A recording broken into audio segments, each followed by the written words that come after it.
O polido ele escorrega, o ridículo ele marca, finca garras. E assim também acontece com os ideais. Porque políticos se prestam ao ridículo? Porque falam que claramente não acreditam? Porque vivem uma vida, mas transparecem outra? Tudo isso e muito mais hoje aqui no canal do PH sobre o terceiro episódio da segunda temporada de Black Mirror, The Waldo Moment. Mas também poderia ser uma análise daquelas TVs que acompanham o dia a dia das casas do poder aqui do Brasil. The Waldo Moment segue esse cartoon, esse desenho, que é usado para satirizar assuntos políticos dentro de um programa de TV. Vendo que a popularidade do boneco, do desenho, só aumenta quanto mais ridiculariza não só os políticos que concorrem a uma vaga do parlamento, mas a política em si, o Waldo passa a ser um candidato para essa vaga. Quanto mais o Waldo vai contra o status, isto é, quanto mais ele vai contra o modelo imposto, mais popularidade ele ganha, e assim se forma um ciclo sem fim de retroalimentação. O problema é que o Waldo é uma representação apenas, é o resultado dos interesses do responsável pelo programa, onde ele é vinculado, o Waldo Moment passa, bem como também o do comediante, o Jamie, que aos poucos vai perdendo o controle da sua criação, das suas ideias e também de si mesmo.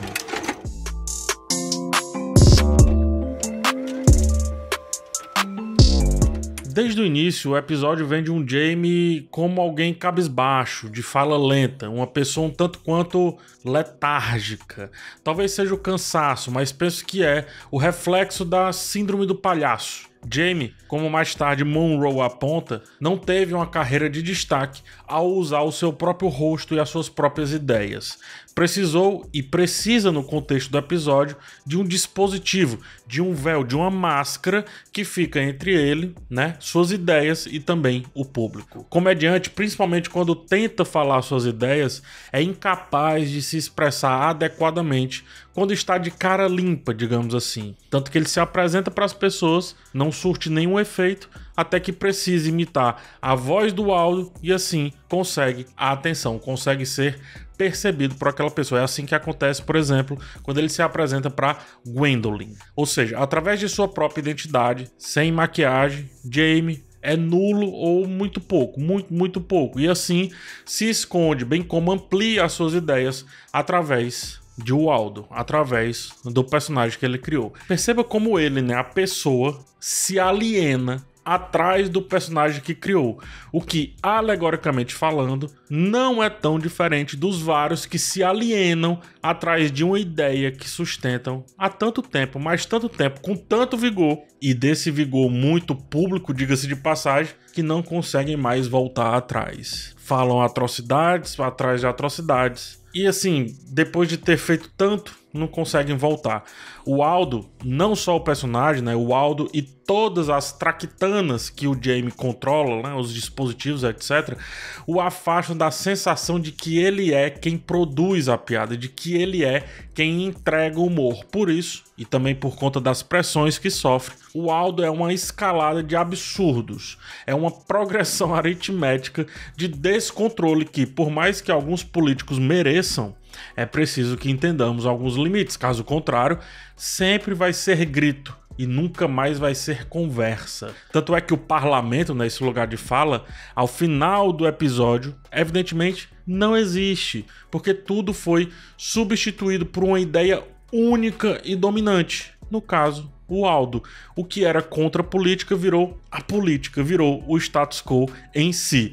Então, sem contraditório, sem o outro lado do ato de conversar, não há conversa, não se fala, não tem diálogo, apenas se impõe. Parlamento vem de parler, que é falar, no caso em francês, ou seja, sem falar, sem dialogar, sem conversar, não há política, não há parlamento. E o Waldo se transforma, depois de alienar o próprio criador, em uma alienação global das ideias e da política. Ele acaba, no caso, com a política e passa a ser uma coisa só, passa a ser domínio. Quanto mais sombrio ou introspectivo o Jamie se torna, mais brilhoso o Waldo parece que vai ficando, ou seja, mais brilho do Jamie ele adquire para si, como se ele drenasse toda a energia e vitalidade do seu criador. Isso acontece porque toda melancolia e todo rancor do Jamie transformam-se em piadas de Waldo não mais como respostas políticas, mas como demandas pessoais, como demandas do próprio Jaime.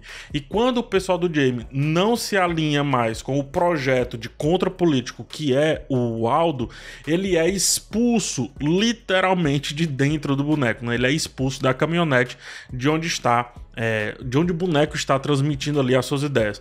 Olha que inversão. O Aldo, ele expulsa de si o seu criador porque o seu projeto de ser contraditório, ou seja, de ser o oposto a tudo, precisa permanecer mesmo que um novo oposto apareça, no caso o seu próprio criador, no caso ele mesmo. Isto é, ele sempre precisa estar contra alguma coisa, mesmo que essa coisa seja o Jaime, mesmo que essa coisa inclusive seja as ideias ou a pessoa que dá a ideia do próprio Aldo.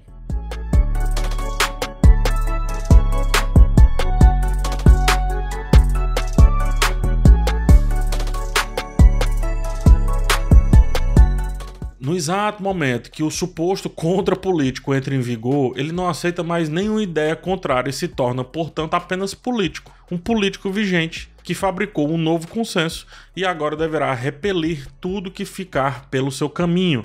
Ao final, ele está lá nas telas, em todo lugar, a todo tempo, sem fim, sem mudar, apenas gritando e também propagandeando, porque se mudar, não será mais o Aldo que foi colocado lá. Percebem o ciclo sem fim que é criado e como o povo fica sendo jogado de um lado para o outro aí nessa brincadeira? Fica sendo usado apenas como, no caso, massa de manobra para o público, o povo, né? Se o criador nunca existiu, não há como distinguir o que foi demanda pessoal, o que foi demanda de um projeto, como aquele cara que aparece lá no meio do episódio, sombriamente, né? Ou o que foi demanda de fato social. Não dá para saber a partir do que o Aldo ele foi criado. Não dá mais para entender quais são as ideias dele, porque tudo será apenas o Aldo sendo o Aldo e para nisso.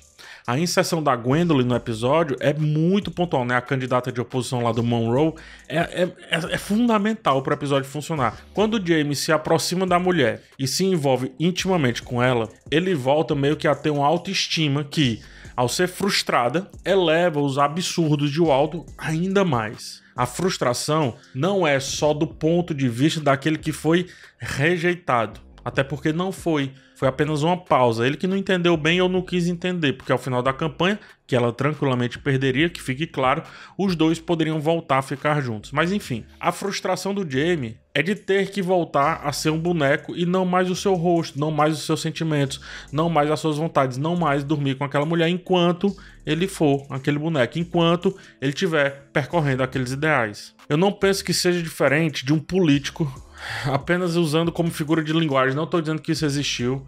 É um político que usa, por exemplo, uma peruca e caçoa, tira onda de uma data importante. A ideia do falem mal, mas falem de mim é tão forte para a política quanto é também para o mundo da celebridade, porque nesse caso a evidência, ou seja, estar em destaque, é a única coisa que importa para a autoestima desse indivíduo que faz um negócio desse. Cada milímetro de ações absurdas são pensadas, e assim como as de Aldo se tornam cada vez mais exageradas porque se tornam um projeto, ou seja, testam o absurdo a partir de alguém, dá certo, se torna evidente, e esse alguém, a partir daí, vira um projeto. E é um projeto onde a sensatez não vinga, porque sensatez não vai trazer a evidência do absurdo, ou seja, a evidência do ridículo. Não vai dar destaque para aquela pessoa que fica ali fazendo as maiores atrocidades possíveis. E isso acontece com o Aldo, né? O Aldo se torna a voz para um grupo de pessoas apenas irritadas.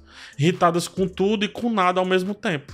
Adolescentes que nunca saem do pijama, que não conseguem ter as suas ideias discutidas, sobrando no caso apenas raiva, gritaria ou coisa parecida.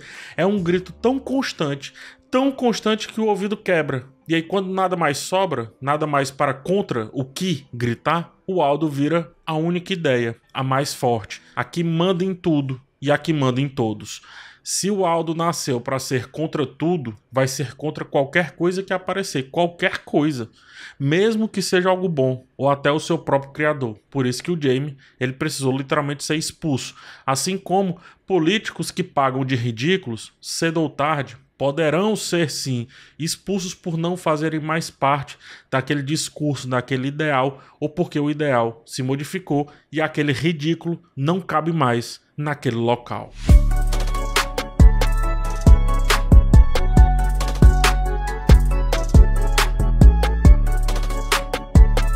Evidenciar o ridículo é muito fácil. O polido, a calma, a tranquilidade de debater, mesmo que seja o óbvio, não vende tão bem quanto o escárnio, quanto a gritaria, quanto a peruca, quanto o... vamos acabar com tudo isso aí, né? Que é assim que se fala, né? Vamos acabar com tudo isso que tá aí. Tudo o quê? Não, tudo isso aí. Mas o quê? Enfim, o pontudo, o rude, deixa marcas. E marcas são muito mais fáceis de se perceber do que a polidez de uma ideia que escorrega pelo cérebro e muda o nosso modo de ver o mundo, de ver o coletivo. Em outras palavras, você vai lembrar de quem te deu um soco um dia, mas talvez não lembre de quem te deu um... Pense nisso. Reflita sobre isso, vá pensar um pouco a respeito disso. O polido ele escorrega, o ridículo ele marca, finca garras. E assim também acontecem com os ideais. Pessoas passam, a sensatez se esvai, mas ideias ficam inoculadas, ficam alojadas, ficam adormecidas, prontas para serem utilizadas pela próxima onda quando o próximo ridículo aparecer, porque sempre tem um ridículo testando cada vez mais o espectro dessa autorridicularização para ser a próxima onda. Sempre tem. Um dia o Aldo foi sobre a criatividade do Jamie, mas alienado pela própria criação, deixou de ser e passou a ser única e exclusivamente sobre a capacidade de o Aldo fazer rir, fazer chacota e assim representar aqueles que não conseguem parar para pensar e tentar criar um raciocínio minimamente organizado. É mais fácil ridicularizar do que compreender, já falei. É mais fácil ser contra tudo do que, tentar criar aí uma ideia geral, universalizar um ideal que compreenda, no caso, o máximo de visões possíveis.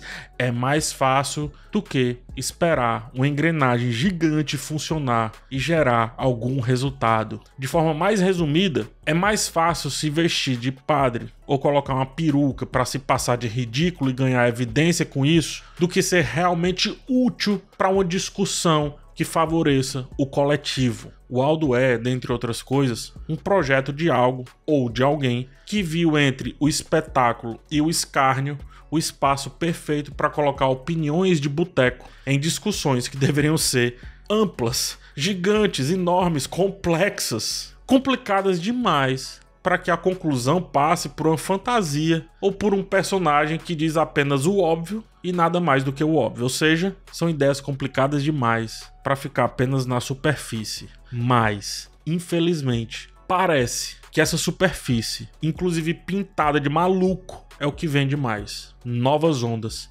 vão surgindo. Se vai ser marola ou não, são outros 500. Mas vai surgindo.